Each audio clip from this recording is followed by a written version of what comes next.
Well, hi, everybody, and welcome back to the Ascension Playground. This is your friend Ursie. And you know what? If you're like me, I just can't get enough of those amazing four royal stars, how they work with the archangels, how they have their own particular narrative and story for the last several thousands of years, how this idea that we have four guardians of the heavens, that we have four navigational points. You know, when you look at numerology, you know that four is like the square. It's a it holds space, and it's very structured and foundational. Okay, the four pillars, the four royal stars of heaven. So without further ado, let me continue sharing. I'm sleeping at night, and the angels are waking me up to say, hey, you forgot to talk a little bit more about X, Y, or Z, about these amazing stars. Oops. So we've already talked about this idea of what are the four stars: Regulus in the constellation of Leo, Fomalhaut, Antares, and Aldebaran. So we've got Piscis Austrinus for Fomalhaut, Antares is in Scorpio, and Aldebaran is in the sign of the bull, Taurus. So, and for early education, it's this idea of repeating and playing with new information. So eventually, if you're still listening to all these royal star stories, it's amazing how you can start building a relationship with this energetic of the four stars that hold up the heavens, the guardians.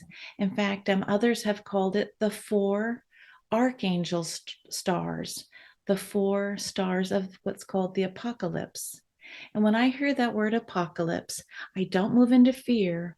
I just go into this idea of transitioning, of transformation. So, why wouldn't the four stars that are holding up our current heaven also go through their transformational moments? Okay, well, we've got to just begin again by showing where in the heavens. And so when you start looking at not just the name of a star, its archangel, but then looking into the heavens, whether it's northern hemisphere or southern, eastern or western. So it's this idea of a compass to navigate where we are. And so go ahead and check out heavensatlas.com if you want to go zoom in and see, oh, what is that? Oh, that's Ursa Minor, and start learning where these constellations are located. Okay, this is one of those foundational images that I created, again, to remind us of the why. Why is this important? So when you look at that Hermetic principle of as above, so below, where do I personally carry these royal stars in my foundation, in my north, in my south, in my east and west? So it's like if we are the divine reflection of that which is already in the cosmos, why wouldn't we hold on to these energies also within our body? Okay, so I love this idea. It's an inside job. It's all about our own personal ascension and expansion. So I brought back this beautiful visual so you can start pairing what does that star look like with its metaphor. So at the top in the north, we've got Leo, the lion, the king, everything that the lion represents. Okay, with its star of the north calling in the summer solstice. And then we have the bull, Taurus. Here's the beautiful star, Aldebaran, the watcher of the east, really letting us know when spring begins, that equal amount of light and dark for spring.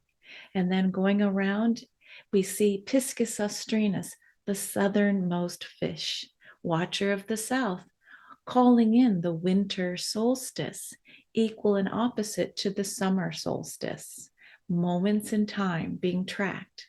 And lastly, we look at Scorpio constellation, holding that energetic of the watcher of the West, beckoning in the fall equinox.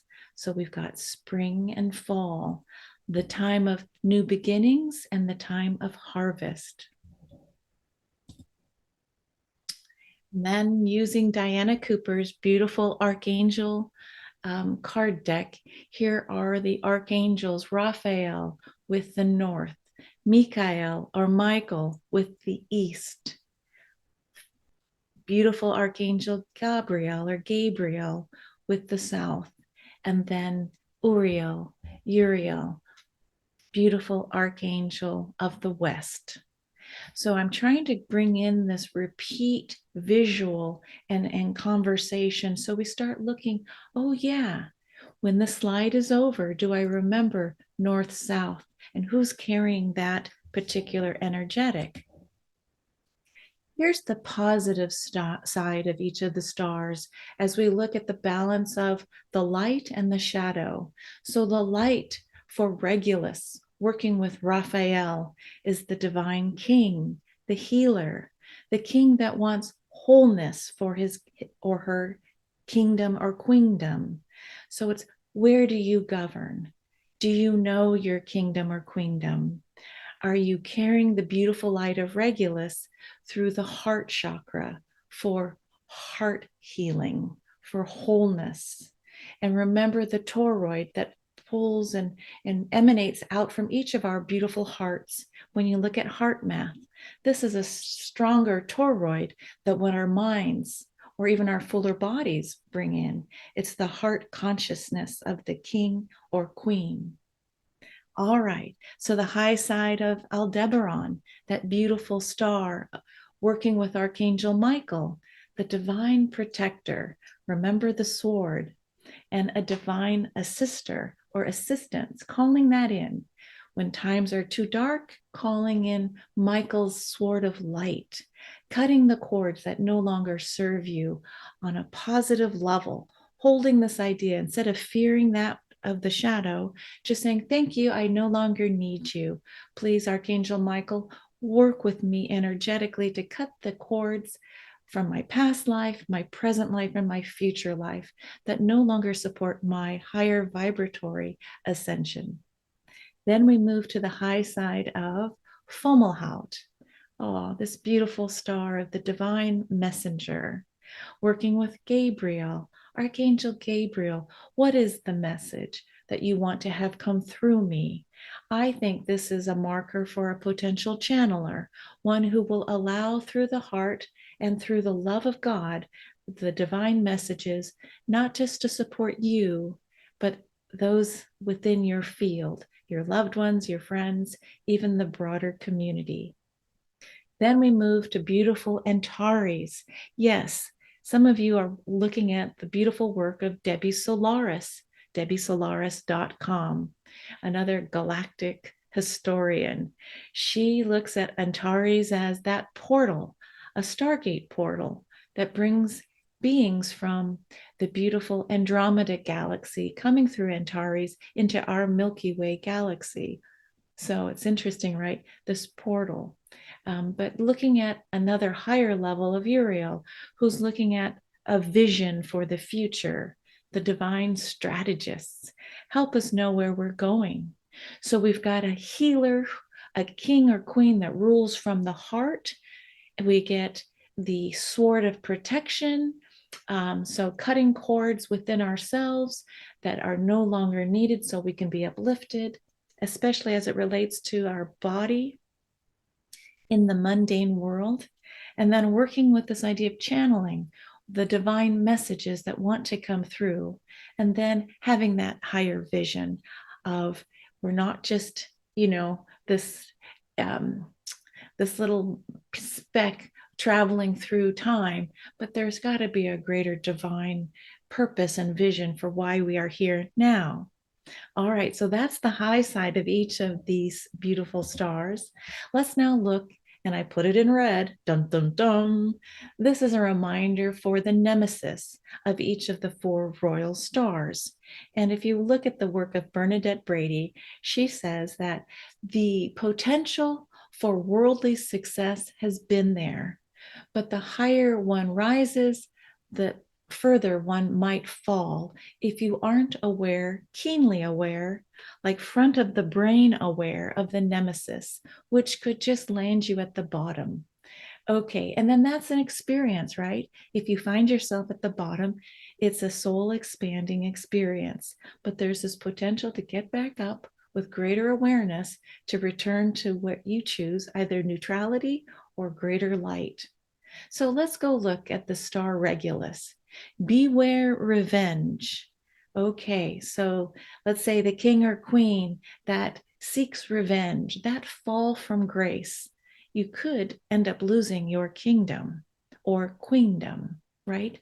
Your rulership is taken away if you allow yourself to work with revenge. The story that Bernadette gives around revenge that comes to mind is the king who's ready to pass this life, but brings gifts his three sons their inheritance early. So divides his kingdom amongst his three sons. Well, two sons basically don't want the third son to have his fair share. So they kill him or take his share away. The father, the king, who is so upset by what has happened, basically goes to war against his other two sons. This destroys the family. This destroys his kingdom. So, revenge, even though the king's ultimate intention was lovingly giving you your inheritance early, doom came as the sons battled to take away something that didn't belong to them. And then the father coming back and basically, rather destroy it all than allow you to take what wasn't yours. Revenge. Not a fun story, but we've heard it in history, right? Not just recent history, but history of the past. Taking that which doesn't belong to you, but then saying, I'm going to seek revenge on my own family. All right. And then lacking moral integrity is the beware for the beautiful star Aldebaran of the bull, that bull's eye, right? So when we don't want to see ourselves move into the shadow, we'll find ourselves without assistance, we'll be isolated, but I only wanted to just do it for the greater good. I cheated on my taxes just a little bit, but doesn't everybody cheat a little bit on their taxes? This is an example of moving out of moral integrity. It matters more about, well, if you choose that, you will know and you will carry that with you, and this fear of being found out. So, you know, so that's what happens. It's an energy that's not needed when you work with the highest level of these royal stars. So again, with Aldebaran, beware of your moral integrity. I think the story was, when it comes to worship, don't change the rules. If the rules are X, stay with the rules. And I think the example was moving away from worship in a way that basically said, well, I won't give you the best of what I have as a sacrifice at the altar. I won't give my 10% tithing. I'll just give 8% because, well, times are tough. I'm just using that as an example. There's no judgment here, but it's this idea of I'll pretend to tithe my full amount, but I know that I'm not giving exactly what I need to give. That doesn't have to show up in the outer world. It's just you knowing it will cause a friction within your energy level that brings you down. And we're all trying to vibratorily go up to move into the new higher dimensions of Earth. All right, two more. Hubris, the false prophet. So the beautiful Fomalhaut royal star. This is Piscis austrinus, the southernmost mother fish. It's the beautiful mother drinking in that beautiful water through the mouth, right? So what does a messenger do? Brings channelings through the mouth. So as one way, but drinking in the consciousness that the Aquarian water jug is giving, right? So here's mother consciousness, the feminine. And what happens when we move into the shadow side of the nemesis of Fomalhaut is hubris, this idea that, well, I'm the only one getting the message. And that may not always be true. What I understand is when the collective is ready for the answer, it is brought into the field, but it's not just usually with one person. So, too, with, let's say, the invention of electricity. It wasn't just brought in through Ben Franklin. There was another on the planet, a name that we don't know because it didn't make it into the history books. There could have been a third or a fourth for that kind of a discovery. So, when the collective is ready for the answer or the invention or the message, working with the beautiful star Fomalhaut, the hubris or the shadow side is say it's only coming through me. I'm the only one. And it's just not necessarily true on a divine level. Another example would be the channel Cryon, Kryon, is channeled through a beautiful man named Lee Carroll in the United States. However, there's another female, I believe, channeling Cryon in Germany. Same entity, same channeling, but the language might come out differently only because of the cultural variation. In Germany, I understand that Channel Cryon is much more structured to help talk to that particular audience who enjoys, tell me the structure of the message. Interesting, right? So that's Fomalhaut, this beautiful star that we can engage if we choose to channel not just messages, but art, inventions, technologies, etc. Okay, let's go now to the beautiful star Antares. That's that Stargate portal. Okay, what's the message or the reminder? Beware when you're working with this idea of long-term vision and planning to see the bigger dashboard. Beware obsession. I'm just gonna like tunnel vision. It can lead to your own self undoing. And I added the words, if it's our own self undoing, where's the joy? The joy is if you're just doing the dashboard, but you aren't maybe sharing that vision too. So you see how it's rather symbiotic. It's this calling to know thyself, but as you know thyself, are you helping to expand the awareness and inspire others along the way? Then I just put this beautiful graphic to bring in a third message. And this is really why I'm here today on the playground. I was so excited. I'm trying to wake up, and then these other messages come in, I'm sure from the stars. I do have a strong Fomalhaut in my natal chart. So thank you for those divine messages. So what occurred to me is this idea of the axes, right? This cross of matter, the cross. So here comes spirit holding in this energy this way, north to south. And then the mundane, the earth, the matter. So spirit and matter, but the matter is being held from east to west.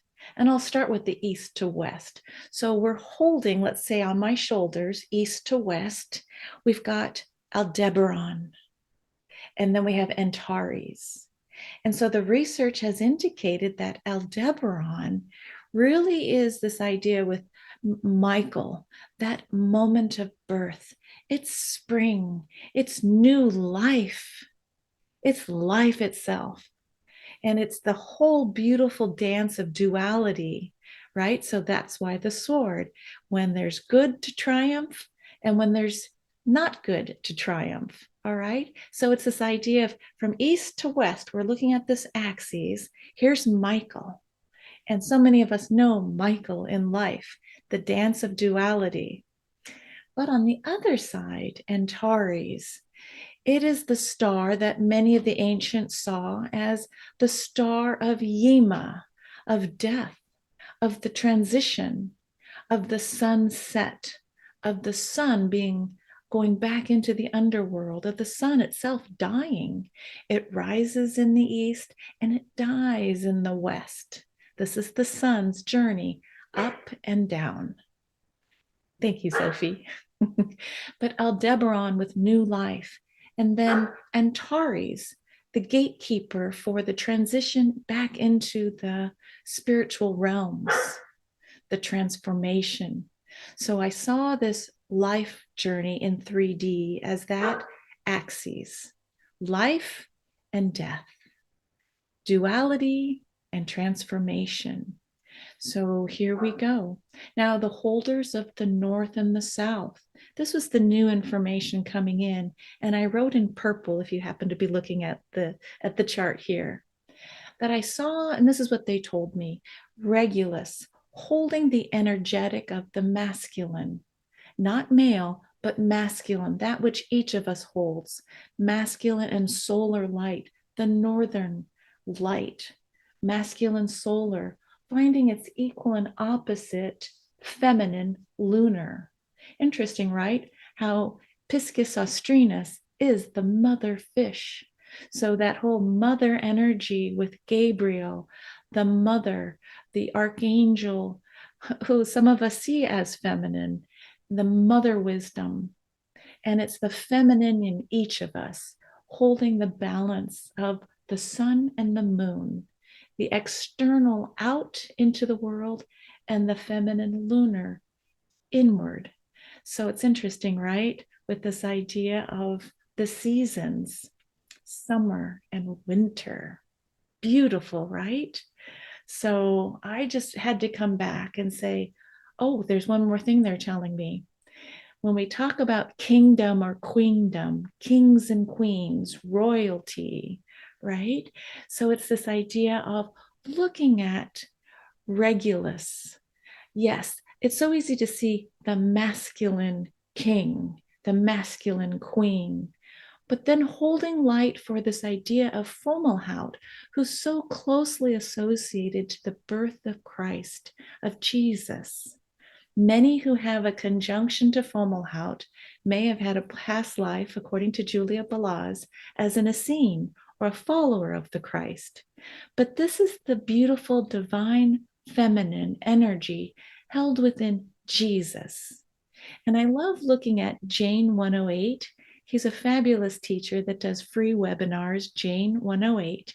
And he's recently talked about the gospel that's been hidden, that talks about the true name of Jesus wasn't Jesus Christ, but get this, Jesu Maria, Jesu Maria, Jesu Maria. And I cry when I think about that because it's the name of Jesus, Yeshua, Jesu Maria, honoring his mother, Mary, the perfect balance of Jesu, yes, Jesus, Maria, Jesu Maria, with Fomalhaut.